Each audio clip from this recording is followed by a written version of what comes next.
Defesa Imperial Real, Dom Bertrand de Alianza Bragança, minhas senhoras e meus senhores, é uma honra e um prazer estar aqui mais uma vez e dar alguma contribuição sobre esse cenário que diz respeito a um dos setores mais dinâmicos da agricultura brasileira, que é o nosso setor agrícola. É também o setor que mais contribui na questão ambiental no Brasil. Eu então preparei aqui, na medida do possível, um panorama dessa agricultura e da sua contribuição para o meio ambiente o mais atualizado possível. Mas, como eu costumo dizer, se alguém disser para os senhores que conhece a agricultura brasileira, está a par da agricultura brasileira, é porque ele terminou de estudar ontem à noite, tarde da noite. Porque se foi a semana passada, já está desatualizado. De lá para cá já aconteceu coisa que não acaba mais. Então, nós temos um setor que é extremamente dinâmico. Então, eu vou apresentar um pouco a agricultura, um panorama dessa agricultura, que nos últimos 10, 15 anos atingiu uma dimensão pouco conhecida. A primeira coisa é o papel dessa agricultura no mundo. Primeiro é o seguinte, a nossa agricultura, ela ajuda a alimentar a humanidade. E essa humanidade não para de crescer.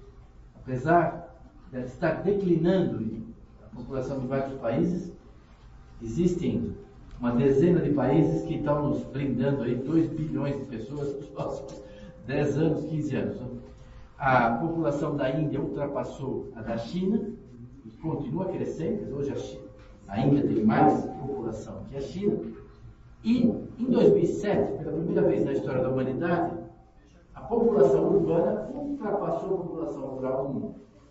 E de 2007 para cá não para de crescer a população urbana vertiginosamente e declinar a população rural. E quando você sai do campo e vai para a cidade, você deixa de criar galinha, deixa de plantar, passa a consumir, muda até os hábitos de consumo, aumenta a demanda em alimento, etc. Aqui, para você ter uma ideia, o que está em azul é os países onde ainda hoje a população rural é maior que a urbana. Mas isso ainda está mudando rapidamente. Eu acho que ali a Guiana, logo isso já vai ser mais realidade. Só tem um país hoje nas Américas onde a população rural é maior que a urbana. Esse gráfico da introdução ele é importante, que é o seguinte, ele é o balanço comercial de alimentos do mundo. Por exemplo, os Estados Unidos é o maior exportador de alimentos do mundo, mas ele também é um dos maiores importadores. Quando você faz o saldo dos Estados Unidos, o saldo da América do Norte, se permitirem aqui, abaixo da linha, quer dizer, eles têm um saldo negativo em alimentos. Veja como está a situação do mundo. O leste da Ásia, com o aumento da renda, com a urbanização, consome cada vez mais alimentos e tem um déficit de alimento enorme, importa muito alimento, cada vez mais. Mesma coisa a situação do Oriente Médio, da América do Norte e Europa, Oceania, então aqui. O único continente que tem um saldo de alimento muito grande é a América Latina. Quem pode alimentar o planeta, está alimentando o planeta, é a América Latina. A América Latina, em resumo, é Brasil, Argentina e mais um pouquinho por aí, né?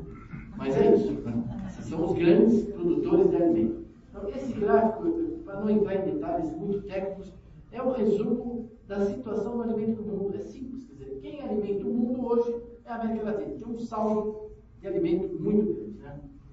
E vejam bem a situação desse saldo. Os países que estão em verde têm excedente, certo? Eles têm excedente. Então, por exemplo, se a gente olhar o Níger, ele não produz alimento suficiente para alimentar seu povo. Então, o país em insegurança alimentar depende de importação. Mas é a situação do Japão também. É a situação da China, é da Coreia do Sul. Mas a Coreia do Sul, o Japão e a China têm dinheiro para importar alimento. Já o Sudão, o Níger não tem. Né? Então, a gente tem situações, não é porque um país importa alimento que ele está numa crise de insegurança alimentar, porque ele pode importar, né? Pode pagar. Mas veja, os países em verde são os países que têm excedente. O maior excedente está no Brasil. E veja o contexto geopolítico, né? Ou seja, o Brasil está completamente fora dessas duas grandes esferas, eu não vou entrar em detalhe aqui também, né? Já escrevi sobre isso, mas nós temos aqui uma série enorme de conflitos, conflito na Coreia, conflito em Taiwan, conflito entre Índia e China, lá no Oriente Médio, Israel, Irã, tudo isso áreas complicadíssimas, né? Tanto que a Ucrânia, que era um grande exportador de alimento, caiu drasticamente sua exportação. A Ucrânia ela exportava cerca de 35 milhões de toneladas de cereais, vamos dizer assim, de grãos. Com a guerra ela caiu para 31, 28, 25, 22, 21. Né? Agora ela recuperou um pouquinho, agora parece que está caindo de novo. Pois bem, vejam bem, essa foi a Ucrânia, certo? Todo mundo fala, puxa, a Ucrânia parou de exportar. O Brasil, o ano passado, a mais de milho, ele exportou 35 milhões de toneladas. Mais que quase 2 vezes a Ucrânia. Só de milho, a mais, não a exportação de milho do Brasil é muito maior que isso. É só a mais. Né? O país exportou a mais, ele cresceu de 2023 para 2025, é uma Ucrânia. Né? E aliás ocupou muito lugar que era da Ucrânia. Então nós estamos aqui nessa situação fora do conflito, né? Fora dessa temática, e é inacreditável que os atuais dirigentes políticos brasileiros estejam querendo levar nós para esses conflitos, né? Estejam querendo opinar, entrar em discussões de BRICS, de coisas assim, né? O Brasil não está nessa condição. Então, é um grande exportador, hoje, o maior do mundo, depois dos Estados Unidos. Os Estados Unidos exportam mais de 50 bilhões de dólares que o Brasil por ano. Não é pouco. Para a gente chegar no primeiro lugar, vai ter que caminhar muito. Mas entre os Estados Unidos é o primeiro e longe lá na frente. Depois vem a gente, depois vem outros, né? Mas veja, dá para ver o contexto geopolítico tão favorável se o Brasil soubesse manter uma certa equidistância dos problemas, neutralidade, por aí vai, né? Aí vem o nosso tema da soberania. Então, há 40 anos o Brasil importava alimento, importava leite, importava carne. Na época do governo Collor, nós importamos carne contaminada, radioativa de Chernobyl. Essa carne chegou aqui com radioatividade. Era a situação que o Brasil vivia. Importava tudo. Bom, em 40 anos o Brasil se tornou um país totalmente autossuficiente em alimentos. O único alimento que a gente importa ainda é trigo, mas isso diminui ano a ano. O Brasil consome 12 milhões de toneladas, produzia 5. Passou para 6, para 7, para 8, para 9, está batendo em 10 milhões de toneladas, graças às novas variedades de trigo da Embrapa, que pode ser plantada em Goiás, né? Em Minas Gerais, tropicalizar o trigo como tropicalizar a soja. Então, o Brasil, como eu dizia, foi o segundo exportador mundial em 2024, atrás dos Estados Unidos.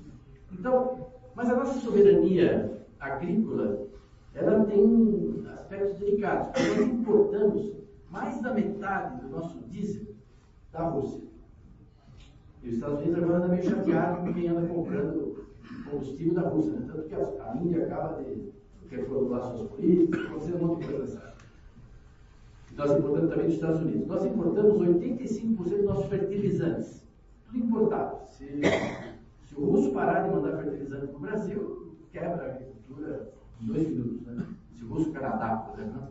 Então nós temos uma dependência externa. Isso mostra uma certa vulnerabilidade do agro a fator geopolítico fora do nosso controle interno. Né? Na nossa dimensão, que nossa dimensão internacional é desse tamanho. Então o Brasil deveria continuar se posicionando no mundo como um fornecedor seguro de alimento.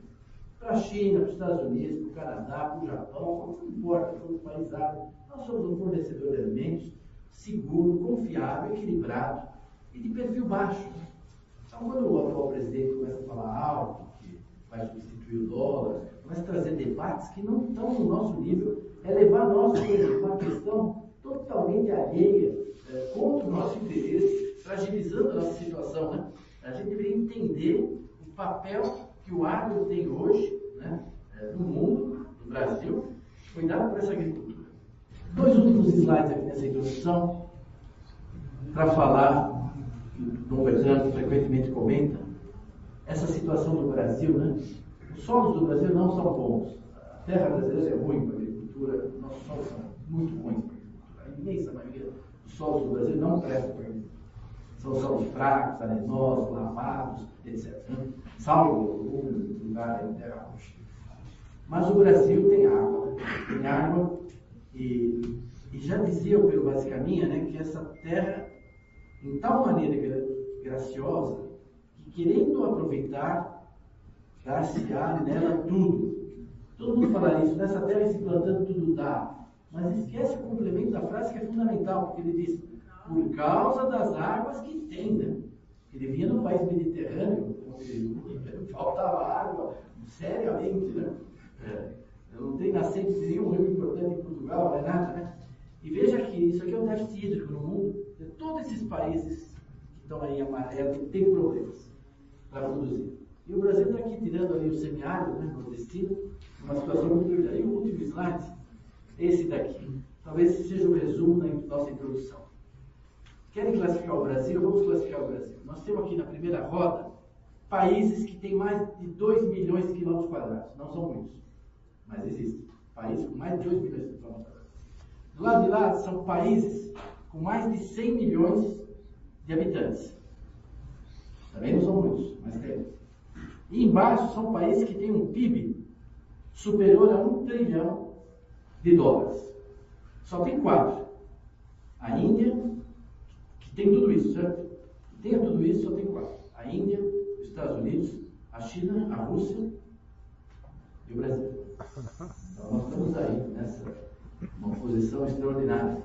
Enquanto que esses outros países que nós vimos, eles já esgotaram praticamente tudo que eles podiam fazer em agricultura, em território, tudo. E nós nem começamos, né? Estamos no comecinho. Então essa é a nossa agricultura. Eu queria percorrer aqui, se me permitirem, rapidamente, com números, 4 realidades que marcaram muito a nossa contribuição para o meio ambiente e para a alimentação nos últimos 15, 20 anos, que as pessoas não se dão conta. Porque o Brasil hoje ele é o celeiro do mundo, é um dos celeiros, ele é o segundo exportador agrícola mundial, mas ele é também o supermercado do mundo. O Brasil se tornou, desde 2022, o maior exportador de alimentos industrializados para supermercado no mundo. É o Brasil. Então hoje nós somos o celeiro e o supermercado. Então é impressionante. E no meio existe um comentário que eu queria rapidamente, e aqui entrar um pouco de como a gente chegou a isso. Como que o Brasil chegou nesse nível que está hoje. E o Brasil hoje, em termos de produção vegetal, ele produz mais de 350 milhões de toneladas de grãos por ano. Isso é suficiente para alimentar 6 vezes a população do Brasil. O que a gente produz todo ano de grãos, ao contrário da Coreia, do Japão, dos Estados Unidos, do outro país. O que nós produzimos alimenta 6 vezes a nossa população. Então sofre. Mas nós produzimos também tubérculos, 35 milhões de toneladas de mandioca, batata, batata doce, cará, inhame, por aí vai. Produzimos 120 milhões de toneladas de frutas. Nós somos o terceiro produtor mundial de frutas. Somos um pífio exportador de frutas. O 24º exportador. O Chile exporta 3 vezes mais que o Brasil. O Chile desse tamanho. Então tem muita coisa que o Brasil precisa melhorar, né, na agricultura. Então, somos produtores de hortaliças, 1 milhão de toneladas de amêndoas, nozes, e esse alimento por excelência, que é o açúcar, e somos grandes produtores, 42 milhões de. Hoje todo mundo que está aqui, quem não queira já consumiu açúcar. O alimento está presente, o açúcar está presente em tudo hoje em dia, né? Então é fundamental. Só a produção vegetal do Brasil alimenta mais de 1 bilhão de pessoas. Mas nós temos produção animal, né? O Brasil é o maior exportador de carne bovina, é o maior exportador de frango, etc. Então nós produzimos 10 milhões de toneladas de carne bovina por ano, mas de frango 15 milhões de toneladas, arredondando. Produzimos muito mais carne de frango de boi no Brasil. E a gente não se dá conta do que virou a agricultura brasileira, que é o top mundial. Se alguém disser para mim, onde é que eu aprendo a plantar soja? Top, é a coisa mais sofisticada de soja. Vai nos Estados Unidos, vai no Brasil, vai na Argentina, né? Onde é que eu aprendo a plantar milho, o mais sofisticado do mundo? Vai nos Estados Unidos, né? Agora, onde é que eu aprendo a criar frango? É no Brasil. Não tem país do mundo que chegue perto do nível tecnológico, né, da agricultura brasileira. Então a gente produz muita carne, leite, ovos. Nós produzimos, as nossas galinhas, não nós, as nossas galinhas, elas colocam 1.900 ovos por minuto. Eu calculei aqui, aproximadamente, desde que eu comecei a falar, elas já colocaram 260 mil ovos. Comprando granja dos Estados Unidos, essa semana compramos de novo a segunda maior granja dos Estados Unidos, controlada por capital brasileiro, uma maior também da Espanha, da Europa. Quer dizer, nós estamos se expandindo internacionalmente nessas coisas, né? Mas tem outras carnes, ovinho, caprino, coelho, aves, peixe, etc. Nós abatemos uma média de 35 milhões de bois por ano, 40 milhões de suínos, e 6 bilhões de frangos por ano. 6 bilhões. Uma população planetária, praticamente, de frango, né? Todo ano. Os reflexos desse crescimento da agricultura, da performance, né, e fazer isso com tecnologia, é que em 1970, um salário mínimo comprava 41 quilos de frango. Em 2023, comprava 141 quilos de frango. E não é o salário mínimo aumentou, não. É o frango que ficou barato. Né? Em 95, o salário mínimo comprava 145 quilos de arroz. Agora compra 210 quilos de arroz. Eu tenho artigos sobre isso, do quanto essa modernização da agricultura brasileira fez cair, né, o preço dos alimentos, da cesta básica, permitiu que o consumo mudasse. Em 1970, dado do IBGE, o consumo médio brasileiro por ano de frango era 3 quilos por habitante ano. Uma senhora dava à luz, matava uma galinha para fazer uma canja. Né? A pessoa estava doente, mata uma galinha para tomar uma canja. Era isso, né? De vez em quando. Hoje o consumo médio, no ano passado, foi de 46 quilos por habitante. Então aqui a gente estava com 3 quilos, estamos com 46. Então houve uma mudança, um acesso à proteína animal, que está ocorrendo agora na Ásia também. Né? E onde cresceu 20 produtos da cesta básica, de 1973 para cá, eu tenho publicações sobre isso, todos eles caíram com o desenvolvimento do agro. Ao contrário do que às vezes a esquerda pregou, fala, etc., sem dados, né, o contrário. Onde cresce o PIB do agro, cai a desigualdade, aumenta a renda, o emprego. Né? O setor do agro foi recorde de emprego em 2024, quer dizer, 28 milhões de pessoas trabalhando diretamente na agricultura brasileira. Agora, o segundo aspecto dessa agricultura é que, como ela tem muito excedente, ela exporta. E exporta muito. Então, nesse gráfico, só para você ter uma ideia, o crescimento das exportações brasileiras. Ao longo do tempo, de 2000 para 2025. No ano passado, nós exportamos 164 bilhões de dólares, certo? Uma pequena queda com relação a 23. 164 bilhões de dólares. Mas o importante a destacar aqui é o quanto o agro importou. O agro importou 16 bilhões. Quer dizer, 90% do que ele faturou é saldo positivo na balança. Porque, por exemplo, a Embraer ela produz aviões, é importantíssimo. Ela exporta aviões, dá um número alto de exportação de aviões no Brasil. Mas ela importa quase todos os componentes, tudo isso é importado. Quando você vai olhar o balanço dessa indústria, que ela importa, que ela exporta, dá um saldo positivo, mas ele é pequeno. No agro, não. No agro, pode ver aqui, olha, a importação do agro é muito pequena. Então, o setor sustentável nele mesmo. Né? Aqui é um quadro resumido do que é hoje o agronegócio brasileiro. Poucos brasileiros têm ideia dessa dimensão que nós chegamos. Nós produzimos o primeiro produtor mundial de açúcar, 42 milhões de toneladas, e temos 56% do mercado mundial de açúcar, é o Brasil. Ele fornece mais da metade do açúcar do planeta, é o Brasil. Né? Café, 3,6 milhões de toneladas, primeiro produtor, primeiro exportador, 31%, um terço do mercado de café do mundo é o Brasil. E é arábica, a maioria. Suco de laranja. Primeiro exportador mundial, primeiro produtor, 75%, estou falando aqui em números redondos, do suco de laranja. Na Europa é 93%. Do suco de laranja da Europa vem do Brasil. Quer dizer, cada 10 copos de suco de laranja que o europeu toma, 9 foi fabricado no Brasil. Nos Estados Unidos também. Eles falam assim, laranjas do Brasil e da fora. Eles falam, a gallon from Brazil and a spoon. Foi fabricado laranja do Brasil e da fora. Não. Um galão do Brasil, uma colher de sopa. Deu o suco americano. Carne bovina, nós somos o segundo produtor mundial, primeiro exportador mundial de longe.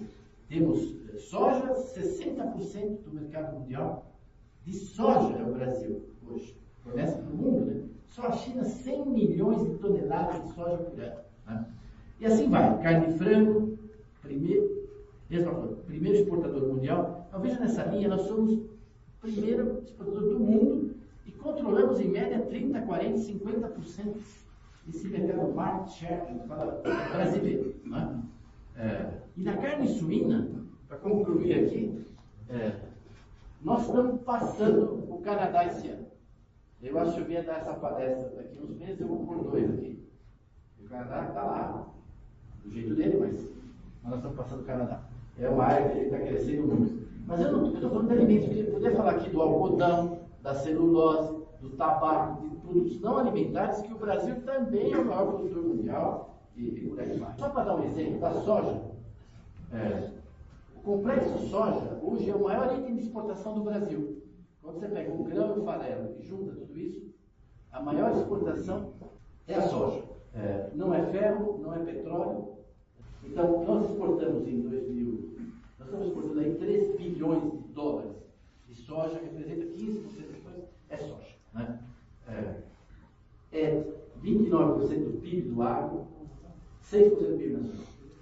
No começo desse governo, eu tive uma reunião e alguém veio me falar dos latifundiários da soja, das grandes empresas. Eu acho que está completamente enganado. Nós produzimos soja em 18 estados, são 236 mil produtores de soja no Brasil. Sendo que 75% deles tem como área de imóvel, não é a área da soja, a área do imóvel, menos de 100 hectares. São pequenos. 75% dos produtores de soja no Brasil, no Rio Grande do Sul, tudo em cooperativa, né? Paraná, são pequenos produtores. E os médios, que são aqueles que têm menos de 500 hectares, a área de imóvel, é 15%. Quer dizer que 90% dos produtores de soja brasileiros são pequenos e médios. Eles produzem aí 40% mais ou menos da soja brasileira. Claro que os grandes produzem os outros 60%, né? Para dar uma ideia no caso da soja. A soja hoje é a principal cultura em volume, exportação, geração de renda. É um insumo industrial que consome insumos da indústria, fornece matéria-prima para a indústria. Né? Nós temos só na área de semente de soja, empresas que produzem semente de soja para ser plantada todo ano, tem mais de 400 empresas. Né? Elas representam 34 bilhões de reais só a venda de semente de soja para se plantar. Ninguém planta grão, você colhe grão, mas a semente é uma coisa especial, genética, separada. Semente de milho é a mesma coisa, então é um setor muito dinâmico que agrega, tá ligado? Que agrega, acho que mudou? Nós temos aí indústrias de processamento, indústrias de envase. Então, a nossa agricultura está intimamente ligada à indústria. Não foi lá o MST com a enxada, com o machado. Não, essa agricultura é uma agricultura moderna, industrializada, funciona graças à indústria, fornece para a indústria. Né? Agora aumentou o teor de biodiesel, então nós aumentamos a capacidade de produzir biodiesel, ela produz energia, etanol, biodiesel. Essa é, assim, um pouco o tamanho, né? A China, por exemplo, o ano passado ela comprou 100 milhões de toneladas de soja do Brasil. Então agora houve esse acordo entre os Estados Unidos e a China. Ela parou de comprar dos Estados Unidos, houve pressão, tarifa, toda essa história, e no fim saiu agora esse acordo. Só para fazer um pequeno parênteses, a China se comprometeu nesse acordo a comprar dos Estados Unidos até o final desse ano, até janeiro, 12 milhões de toneladas. E se comprometeu nos próximos 3 anos de comprar pelo menos 25 milhões de toneladas de soja dos Estados Unidos, preferencialmente. Né? Foi um acordo, sabe onde a gente chegou com esse acordo? Onde a gente tinha saído antes da crise tarifária. Tudo como dantes no quartel de Abrantes, né? E foi uma solução bem diplomática, assim, chinesa, americana, e Brasil também. Foi bom para todo mundo, está de bom tamanho para todo mundo. Foi um bom acordo, nós estamos bem. O fato é que os prêmios da soja diminuíram, isso nos obrigou a procurar outros mercados, começar a expandir um pouquinho outros mercados, e não é bom para o Brasil depender da exportação de soja em 90% só de um país. E também não é bom para esse país depender em 90% da soja só de um país. Né? Então, assim, nós estamos umbilicalmente ligados. Quer dizer, qualquer um dos dois sair dessa relação é complexo. Né? É complexo porque depende muito disso. Queria mostrar só uma última coisa, a dinâmica da carne no Brasil. Né? Quer dizer, o Brasil tem um grande produtor bovino. Essa aqui é a produção de carne, em milhões de toneladas de carcaça do Brasil. Né? O Brasil se tornou um grande produtor de carne bovina. o maior produtor mundial, mas nos últimos 3 décadas, a área de pastagem diminui no Brasil. Todo ano tem menos pastagem no Brasil. Cada ano que passa, tem menos pasto no Brasil, mais boi e, sobretudo, mais produtividade. A produtividade, ela cresceu 140% nesse mesmo período. Quer dizer, em 3 décadas, a produtividade da pecuária cresceu 140% e as áreas de pastagem diminuíram. Esse aqui é um gráfico para reter um pouco como aquele do consumo de alimentos no mundo. A área de pastagem todo ano diminui no Brasil e a produção de carne todo ano aumenta. Como é que fala que tem pastagem degradada, que o boi está derrubando a Amazônia, está acabando com a floresta? Essa relação não existe na realidade. A área de pastagem no Brasil diminui todo ano. Em 2024, tinha menos pasto no Brasil que tinha em 2023.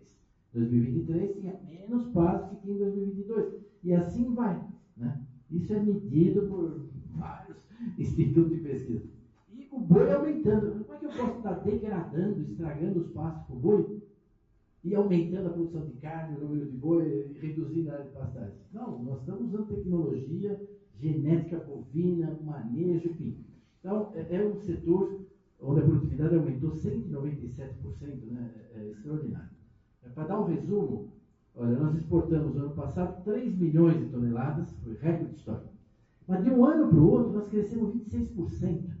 E assim, a Costa Rica, se ela aumentar 26% qualquer coisa que ela produza, isso não tem problema, porque ela é pequenininha, qualquer coisa a mais, né? 3 árvores a mais, já dá não sei quantos por cento. Tá? Mas o Brasil, que é o maior exportador mundial, crescer 26% de um ano para o outro, nesse número enorme, é muita coisa, né? Os maiores destinos são hoje a China, depois os Estados Unidos e depois os Emirados Árabes Unidos, mas tem muita gente compondo. Mas só para ter uma ideia, por exemplo, nós somos hoje líder mundial em venda de semente de forragem, semente de pastagem, venda de semente de pasto. Nós desenvolvemos tanto na genética de pastagem que as nossas sementes são compradas pela África, pela Ásia. Cada vez mais a gente vende no mercado aí de quase 2 bilhões de reais só de venda de semente de pasto, certo? Pela agricultura brasileira. A terceira coisa, rapidamente, isso pouca gente se deu conta, mas nos últimos 15 anos, o Brasil, na esteira dessas grandes commodities, dessas grandes produções, ele diversificou a venda e o acesso aos mercados de todos os países do mundo por outros produtos pequenos. Por exemplo, o Brasil exporta erva mate para o Quirguistão, exporta erva mate para a China, exporta erva mate para o Azerbaijão. Então nós tivemos 250 novos produtos que pouco se fala. Por exemplo, o Brasil hoje é um grande exportador de maçã. A Colômbia acaba de abrir o seu mercado para a maçã brasileira, Honduras abriu também recentemente e Nicarágua. A gente exporta maçã para vários países do mundo. 20% da nossa maçã exportada vai para um país que é o maior importador de maçã do Brasil. Eu pergunto a essa nobre assembleia, alguém tem ideia qual é o país que mais importa maçã do Brasil? 20% da exportação de maçã do Brasil vai para onde? Bangladesh. Então fala, bom, você está vendendo para o Bangladesh, isso implica em muita coisa. O segundo é a Índia, o terceiro é a Rússia, o quarto é o Reino Unido, importador de maçã. Tá? França está perto ali, não. Mas assim, o nosso maior importador de maçã é o Bangladesh. Quem que imaginaria uma coisa dessa?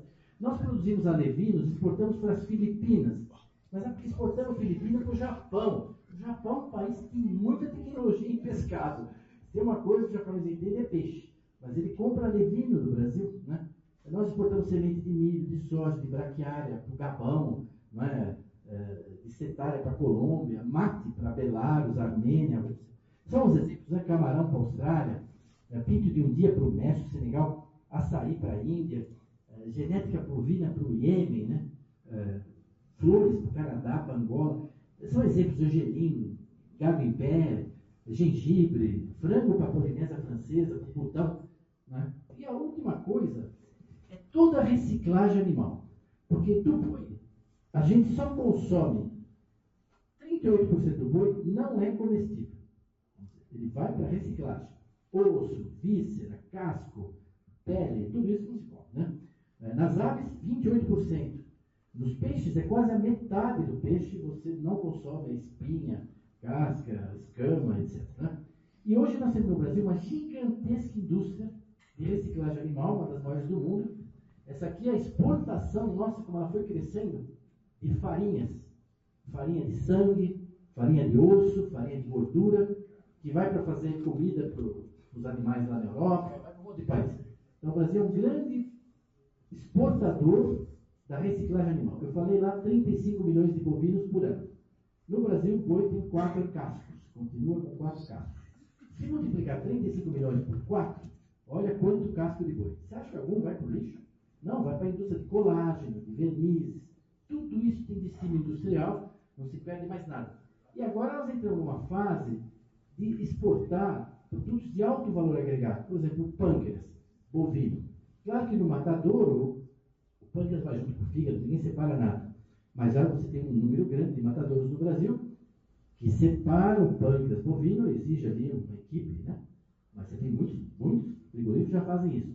O pâncreas bovino é o que permite produzir insulina, tripsina, pancreatina. Pancreatina tem um monte de gente que toma, compra na farmácia pancreatina, vende pâncreas bovino. Vale um dinheirão. Né? Vale um dinheirão. Então você vende um produto só pâncreas. 35 milhões de bois, se a gente conseguisse extrair pâncreas de todos, daria um dinheirão. Né? O soro fetal, assim, toda vez que você abate uma vaca prenha, você tem um número X de vaca prenha que é abatida todo ano. Até uma certa idade, senão depois não pode abater não. Se o feto estiver gozado, que isso eu já falei, gente pode, o boi não, né? É impressionante. Quer dizer, quando a vaca já passou de um certo ponto, você não pode abater. Mas você abate vaca prenha. E aí você consegue recuperar o soro fetal, que é fundamental em pesquisa, em ciência, em laboratório, se usa para célula, em biomedicina. Então, isso é vendido para a China, para outro país. O sangue bovino, a gente faz hemoderivado, né, hemoglobina. Toda a União Europeia, sem exceção, não tem um país que não importe hemoderivado dos bovinos brasileiros. E isso vale dinheiro. A mucosa intestinal faz hormônio, faz um monte de coisa. Ou seja, só para os senhores assim, reter, talvez, que o Brasil diversificou a exportação, hoje faz subprodutos. Essa é a dinâmica dessa agricultura. E por último, concluindo aqui isso, para entrar na última parte, a agricultura produz energia. Então, na matriz energética brasileira hoje, 49% dela é renovável. Nos países da OCDE, é 10%. 90% é energia fóssil, suja. Nós temos 49%, recorde mundial. As hidroelétricas brasileiras fornecem na matriz energética, em todo o consumo de energia do Brasil, não é só elétrica, carro, combustível, todo o consumo de energia. Todas as hidrelétricas garantem 12% da matriz brasileira. A cana-de-açúcar, 17%. Só a cana garante mais energia na nossa matriz que todas as hidrelétricas, todas as Itaipus, Tucuruís, todo mundo junto, não chega perto da cana. Lenha e carvão, quase 9% da nossa energia. Tudo isso vem da agricultura. Né? Então, a agricultura contribui para o meio ambiente de uma maneira extraordinária, né? Porque produz etanol, né? Produz biodiesel. Essa aqui é a matriz brasileira, né? Dá para ver aqui a biomassa da cana, o que ela fornece, o que as hidrelétricas fornecem. A eólica, né? Então, essa agricultura, além de alimento, ela produz energia. Esse é o nosso. E o interessante é que, se juntar tudo da agricultura, a lenha, o carvão, o biodiesel, tudo isso, dá 33% da matriz. Quer dizer, 1/3 da energia do Brasil é renovável, é do sol, é agricultura. Fornece 1/3 da energia brasileira. Mas para produzir isso, ela consome energia, porque usa diesel no trator, usa, né? Olha aqui, 5% o consumo na matriz. Quer dizer, ela pega 5 e devolve 33. Se os Estados Unidos, ou o Japão, ou a Alemanha decidirem produzir 20% vai da matriz dele com agricultura, põe estufa, põe lâmpada, faz um monte de coisa, consegue produzir 20% de energia renovável com a agricultura, mas vai gastar 40% para fazer isso, porque não tem como, né? Pôr luz, vai ter que acender estufa, aquecer, vai ter que fazer sei lá como, ninguém faz isso, né? Então ela tem uma performance extraordinária, essa agricultura. Vamos ver se avança aqui. Para concluir, aquele quarto último ponto, que é o celeiro do mundo, né? Esse de volta atrás. Quer dizer, é a indústria agroalimentar, a indústria de alimentos, né? O óleo que está envasado, o molho de tomate, a bolacha, o macarrão, que a gente compra no supermercado, né? Preparado, passou pela agroindústria. Bom, a agroindústria, a gente precisa dizer isso, a maior indústria do Brasil não é a indústria metalúrgica, não é a indústria automobilística, não é a indústria química, não é a indústria petroquímica, a maior indústria do Brasil, de longe, é a agroindústria. É a indústria de alimentos e bebidas. É a maior indústria do Brasil, de longe. Tá? E ninguém fala disso, né? Esse governo parece que ele ignora a agricultura, ignora a exportação, ignora esse dinamismo. Quer dizer, hoje é o maior exportador de alimento industrializado do mundo, 190 países. Eu não vou entrar em dados aqui desse número. E os nossos grandes clientes, né, de alimento já preparado, pronto para o supermercado, Ásia, Liga Árabe, né, e a União Europeia. Né? Estamos exportando aí 66 bilhões de dólares por ano de alimento processado. A agricultura fica exportando commodities, agregar valor. Não, mas está agregando valor de monte. Se a maior indústria de agregação de valor de alimento no Brasil, como que precisa agregar valor? Não sei o que, a Alemanha que pega o café e depois agrega valor. Bom, vamos devagar porque tem muita coisa acontecendo, né? Então aqui dá uma ideia para os senhores dessa... Olha, são 41 mil empresas no agroalimentar do Brasil. 41 mil empresas. 94% micro, pequena e média, né? Aí tem os dados de emprego, 2 milhões de empregos, né? Tudo isso é esse setor. Setor que cresceu muito agora com a alimentação fora do lar, né? Restaurantes, down food, essa coisa de entrega, tal. Então, essa agricultura, concluindo, vamos lá, né? Ela, hoje, além de ser o celeiro, que exporta aqueles alimentos básicos, brutos do mundo, ela exporta, é o primeiro exportador para supermercado, né? E nós estamos se preparando aí com a Guiana para revolucionar o abastecimento de toda a América Central e das Caraíbas e de supermercados com produtos brasileiros, onde o Roraima vai ter um papel nisso, etc. Né? Muita gente ignora esses resultados dessa agricultura. Queria concluir só mostrando um pouco da questão ambiental, do como o Brasil chegou nisso. Nós chegamos nisso com base na ciência, na tecnologia. Graças à Embrapa, às pesquisas nas universidades, ao Instituto Agronômico de Campinas, enfim. O Brasil tem um time de pesquisa científica, um dos maiores mesmo. No Hemisfério Sul não tem ninguém que chegue perto de pesquisadores trabalhando com agricultura já há 30, 40 anos. Né? Então nós conseguimos transformar esses nossos solos, que são pobres, ácidos, em terra fértil. Um monte de tecnologia. Né? E hoje os cerrados, antigamente dizia que os cerrados não servia nem para deixar de herança. Né? Hoje os cerrados valem muito. Tropicalizando as plantas, né? Adaptamos a soja para ser cultivada em clima tropical, porque a soja é de clima temperado. Nós estamos adaptando. Hoje, para a linha do Equador, para a Amazônia, nós temos mais de 12 variedades de soja adaptada para a Amazônia, para aquela região. Imagina. Né? Estamos agora com o trigo, né? Chegando nisso. Agora chegamos no trigo tropicalizado. Primeiro país que tropicalizou o trigo no mundo. Né? E é um trigo de muita qualidade, é um trigo panificado, com proteína, etc. Então, todo um trabalho na parte genética com os animais e essa plataforma de produção de máquina, de insumo, de distribuição, de verticalização, instalações, a parte de cooperativas, enfim. Esse é um pouco esse modelo de pesquisa. Eu queria mostrar 2 exemplos que são extraordinários para o mundo. O mundo não acredita nisso. O Brasil não ara mais a terra, certo? Nós deixamos de arar a terra faz 20 anos, não ara mais a terra. Você colheu o milho, em cima da palha do milho você planta soja, sem arar a terra. Então, esse sistema do plantio direto na palha, que foi desenvolvido no Paraná, depois se estendeu pelo Brasil, ele, primeiro, a aração é o trabalho mais pesado da agricultura, que mais consome energia dentro do agricultor. Quando se elimina a aração, libera tempo do agricultor, deixa de consumir energia, de emitir CO2, tudo isso. É um ganho enorme. Então, é um ganho, assim, gigantesco de economia. Como o solo fica com palhada, a chuva cai e reduz a erosão. O sistema de plantio direto na palha, para você ter uma ideia de como ele combateu a erosão, reduziu a perda de solo, a perda de água, aumentando a infiltração, é tão impressionante que eu costumo, hoje não tenho tempo aqui para isso, mas eu tenho artigos mostrando isso, ele mudou a cor das cataratas de Iguaçu. As cataratas de Iguaçu, antigamente, 20 anos atrás, podem ver aqueles cartões postais antigos, no verão, quando elas estão no máximo de água, elas eram vermelhas. Você via aquelas cataratas caindo vermelha, a terra do Paraná descendo pelos rios com a erosão, a perda de solo com as chuvas, erodindo os solos. Né? Hoje, pleno verão, a água estava verdinha, cristalina, limpa.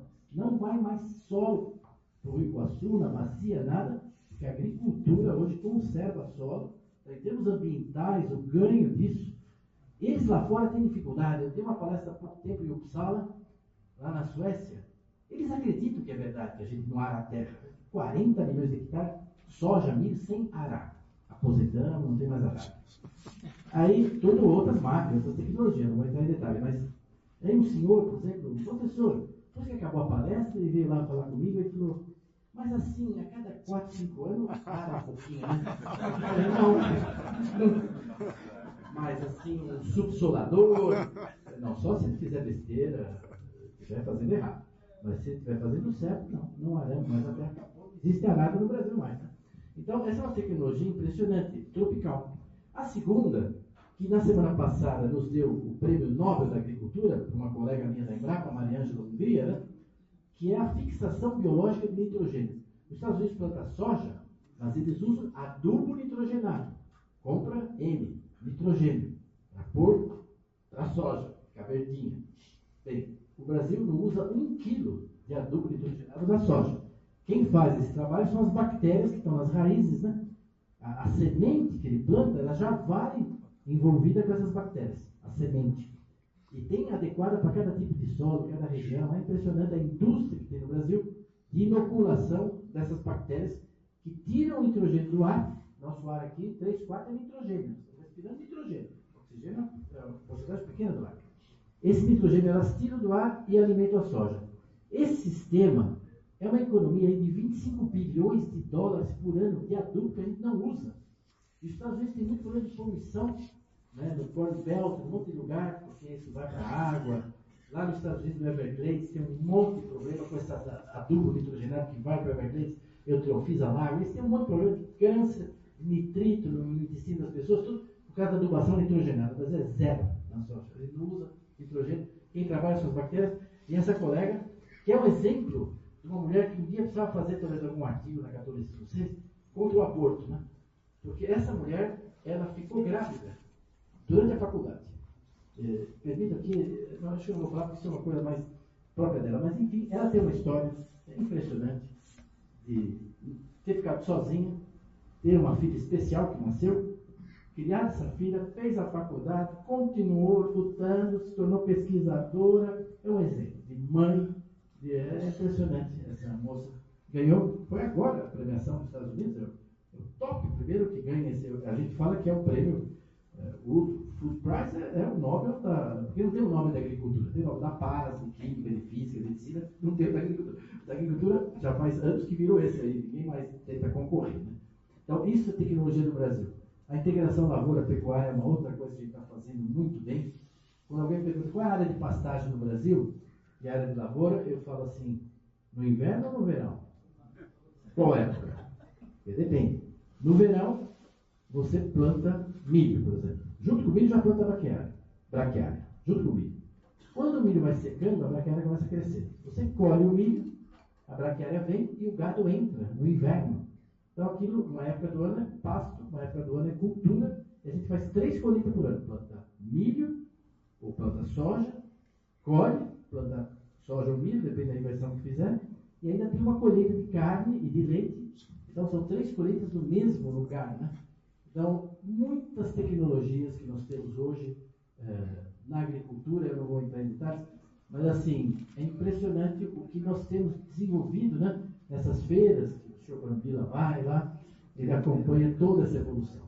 Eu vou concluir dizendo também um ponto último, que é a segurança do alimento brasileiro. Isso aqui é o caso da gripe aviária. A gripe aviária, nesse momento, está recrudescendo de novo na Europa. São milhões de aves abatidas na Europa por gripe aviária. Eles não conseguem controlar. Certo? A Espanha, essa semana, fez determinações drásticas com relação à criação de galinha. Eles estão com problemas seríssimos. Né? A Polônia teve que abater milhões de galinhas, etc. No mundo inteiro. Nós tivemos um caso aqui no Brasil, em granja comercial, que foi controlado e eliminado. Nós temos uma segurança. Isso não quer dizer que não tenha gripe aviária no Brasil. Tem de monte, para você ter uma ideia. Olha aqui, só esse ano, nós tivemos 185 casos de gripe aviária. Só que 172 foi ave silvestre. Vinha migrando lá, um ganso migrador e morreu, estava com gripe aviária. Na Europa também, quem dissemina é a fauna selvagem. Aí tem problema ecológico para controlar, como vai matar os gansos migratórios, patos, etc. Então, nós tivemos 172 casos, deve ter tido mais, porque morreu lá no mar, ninguém viu, morreu no meio do mar. Então, tivemos 12 casos em granja de fundo de quintal, que não está no comércio, não conta. Tivemos até hoje só um caso, que foi esse ano. O Brasil circunscreveu, deu exemplo para o mundo de como lá eliminou. A gente achava que isso ia reduzir a nossa exportação esse ano, e mesmo com isso agora tudo indica que até dezembro nós vamos exportar mais. Então, por exemplo, o Senegal, que foi devastado pela gripe aviária, ele precisa repor as galinhas. O México precisa repor as galinhas. A África do Sul precisa repor as galinhas que morreram, você quer bater milhões de galinhas. De quem ele vai comprar pinto de um dia? De quem ele vai comprar ovo fértil? Do Brasil. Então, hoje o Brasil é um grande... Mas eu olho lá, estou em Campinas, Viracopos, você vê assim, você está embarcando, por exemplo, 500 mil pintos de um dia para a África do Sul. Para os pintinhos estar embarcando ali com um dia, eles nasceram de manhã. Para eles terem nascido de manhã, olha a logística para levar tudo para lá. Aquilo foi... A galinha colocou esse ovo faz 21 dias. O galo, imagina toda a sequência, né, para você chegar ali, tudo certinho, chega lá, ovos férteis. Então, essa segurança alimentar. E nós temos outros setores em expansão, como o etanol de milho, etc. Quer dizer, atualmente, cresceu o peso geopolítico do Brasil e cresceu os riscos da sua soberania, né? Porque o país se afastou do G7, foi para os BRICS, joga essa cartada dos BRICS como sendo... Só que não veio ninguém dos BRICS para a COP, né? Nenhum chefe de Estado dos BRICS, só o do país anfitrião. Era o único país dos BRICS presentes. Ele se aproximou muito da Rússia, em matéria fertilizante, e da China em matéria de exportação. Então, se constituiu nos últimos 6, 7 anos um triângulo, assim, Rússia, Brasil, China. Quer dizer, a Rússia manda fertilizante para nós, a gente faz comida para a China, a gente conversa com os russos, conversa com os chineses. Eu acho que o chinês também conversa com o russo sobre isso, o russo com o chinês, nesse triângulo. Então fala, olha, o chinês fala, não deixa faltar fertilizante lá para o Brasil, eu te mando uns drones aí para você jogar lá na Ucrânia, fazer alguma coisa mesmo, né? Enfim, é um triângulo muito delicado, entendeu? O Brasil está... Olha, o PIB da China, para você ter uma ideia, em 2001, o nosso comércio com a China, em 2001, foi de $1 bilhão no ano. $1 bilhão. Hoje, ele é praticamente $1 bilhão por dia com a China. Por dia. Então, os brasileiros ignoram o que significa isso economicamente para o país, a dimensão disso, né? Então, é muito sério. Quer dizer, o peso geopolítico do Brasil hoje vem do agronegócio. Ele deveria saber manter equidistância, voltando ao que eu falei no começo, concluindo, quer dizer, um país confiável, vende para quem comprar, quiser, não tem problema, né? Perfil baixo, né? Mas nós não estamos com políticas governamentais adequadas para isso. O meu último leque aqui é que o Brasil, ele preserva, a agricultura preserva o meio ambiente. No Código Florestal Brasileiro, exigiu-se que os agricultores mostrassem e mapeassem todas as áreas de vegetação nativa, como reserva legal, área de preservação permanente, em mapas de satélite, com 5 metros de detalhes no Brasil, e em São Paulo 1 metro, porque os paulistas... Então, e esses 7,3 milhões de imóveis cadastraram todas essas áreas. A Embrapa, tudo que vocês estão vendo aqui, esses limites, são propriedades rurais. Então, a Embrapa, ela já trabalha há anos medindo quanto que o agricultor preserva de vegetação em cada imóvel rural. E ela estudou esses 7 milhões. Se entrarem no site da Embrapa, tem os dados por município, então pode ver todas as áreas que eles preservam. Aqui, por exemplo, na região de Mogi-mirim, São Paulo, né?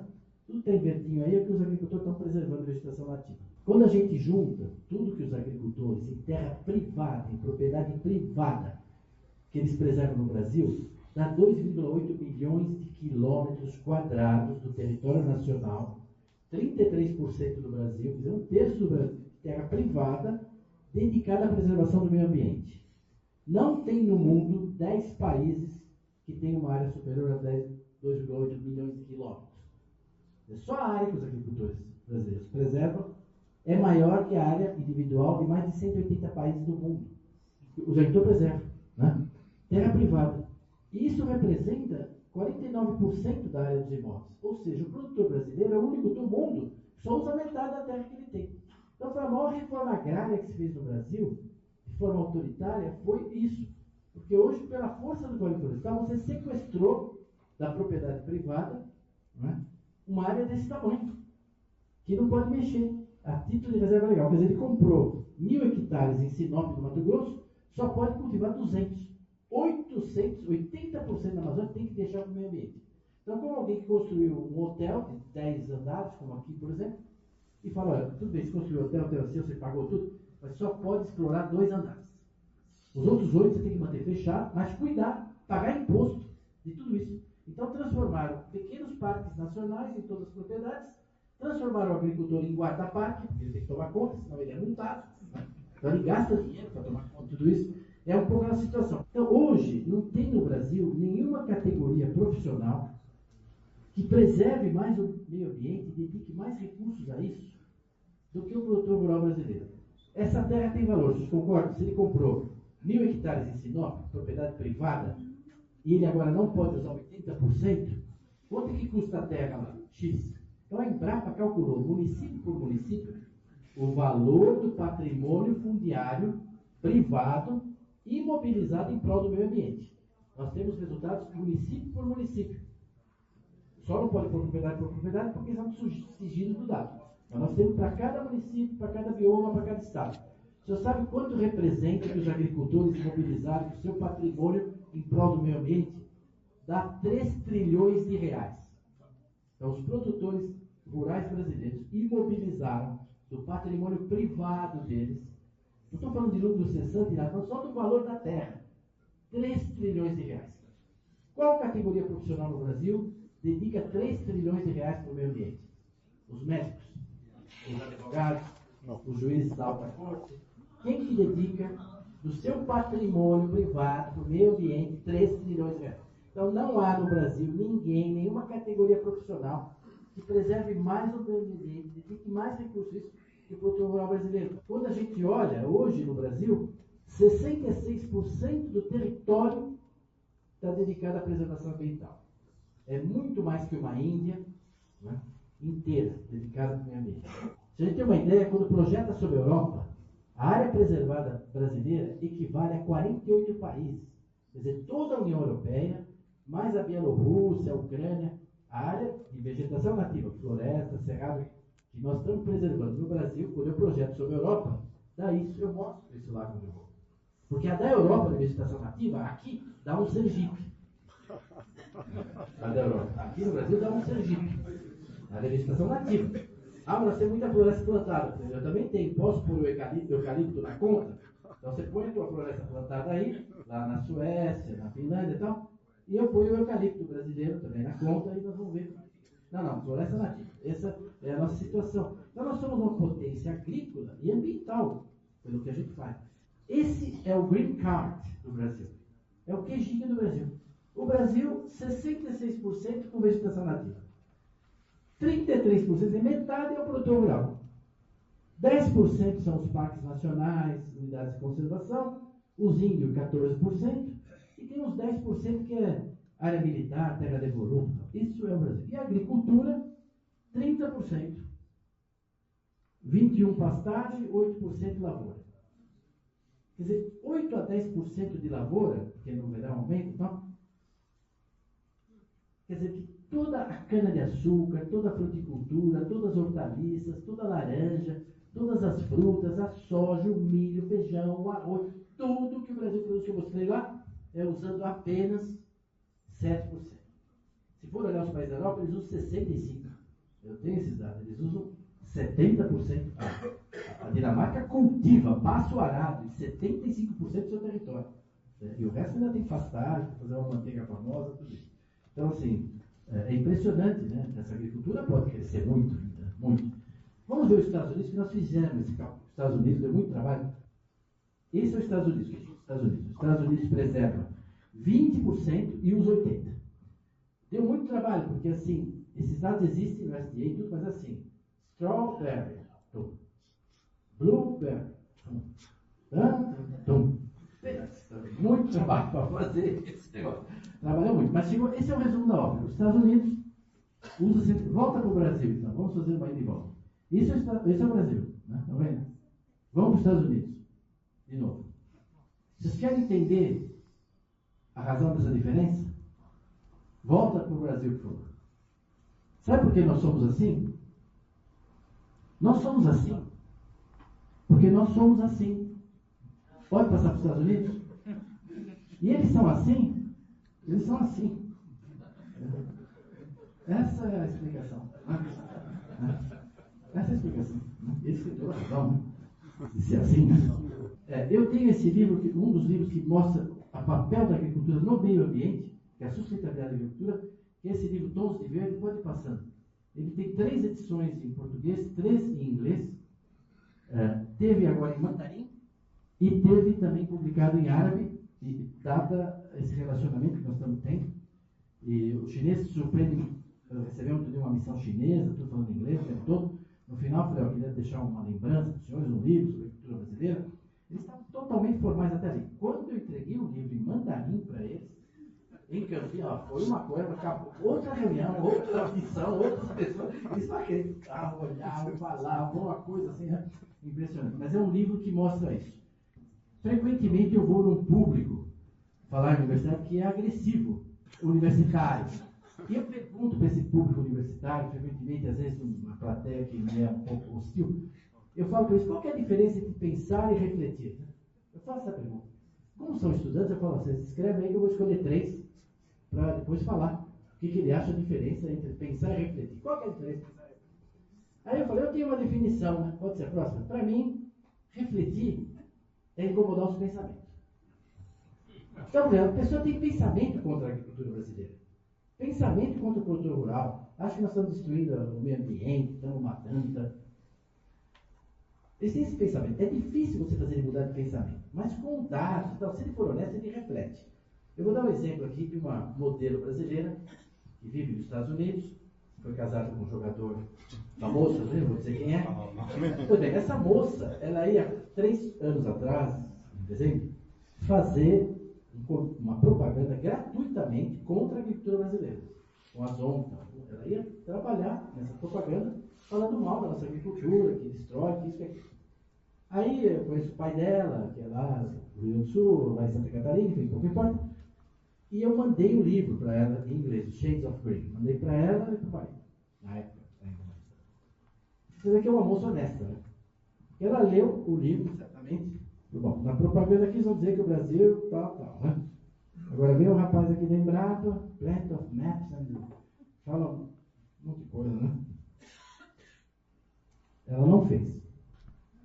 Eu não quero dizer que ela mudou de pensamento, talvez ela continue pensando ainda que é meio complicada, mas eu vejo que essa evolução é necessária a gente mostrar, persistir, continuar sobre esse dado, pode ser, acho que o próximo é o último, falando disso. Então, na agricultura brasileira, cada vez mais inovação, produtividade andam juntos. Né?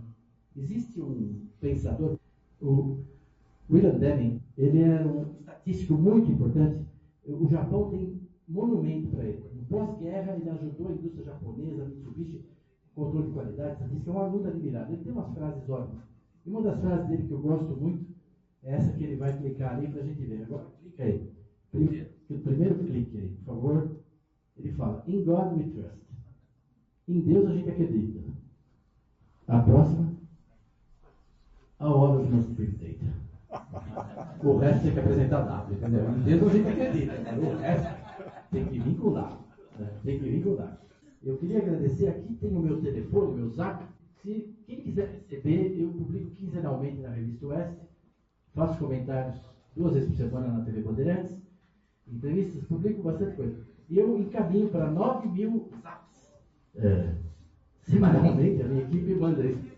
Então, basta mandar para mim um zap ali, se identificando e pedindo para ser cadastrado, e a gente coloca nos grupos, quem tiver interesse de receber as minhas publicações, eu mando.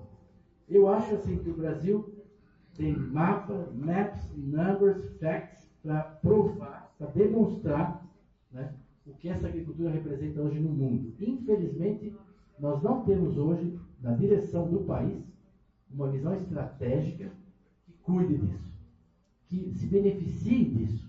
Pelo contrário, prejudica esse setor, né? Tem raiva desse setor. Dizia Dom Bertrand ontem, acho que foi, me parece que eles têm assim, uma inveja dessa agricultura que constrói, que cria, que é resiliente, que enfrenta os desafios, que todo dia está inventando coisas. Eu, por exemplo, sexta-feira estou indo em Amparo, é um produtor, faz 8 anos que está se dedicando a isso, ele está na segunda colheita de trufa. Trufa! Criada em Nogueiras lá, né? Então, um esforço enorme desse homem, né? Para chegar aqui no detalhe, no objeto da coisa, mas assim, é impressionante no Brasil a criatividade, tudo com ciência, tudo com tecnologia, treinou cachorro, treinou tudo. É maravilhoso. O que a agricultura brasileira faz, né? Hoje estamos fazendo polinização assistida, coisa que no mundo nem se imagina. Polinização assistida, nós estamos fazendo coisas. Então, essa agricultura tem esse dinamismo e parece que é um setor anti-empreendedor, anti-propriedade privada, anti-criação, né? Que tem raiva disso, né? Não aceita, é uma coisa assim, para lá do razoável, né? O que a gente assiste acontecendo com a agricultura brasileira. Agradeço a oportunidade, espero ter dado uma visão atualizada dessa nossa agricultura, da sua enorme contribuição no meio ambiente. Vocês podem ter certeza, quando eu estou falando aqui, tem agricultor tirando leite de vaca, tem agricultor indo cuidar de uma égua que está parindo um cavalinho, tem agricultor pensando como vai pagar as contas, tem agricultor olhando para o céu, torcendo para chover, porque ele já plantou no pó e está esperando a chuva. Os produtores estão trabalhando para eles, independente do que está aí, não é? Eles estão aí há 10 mil anos e eles vão continuar, entendeu? Eles são realmente um esteio para esse país, não é? Um esteio para esse país. Muito obrigado pela atenção.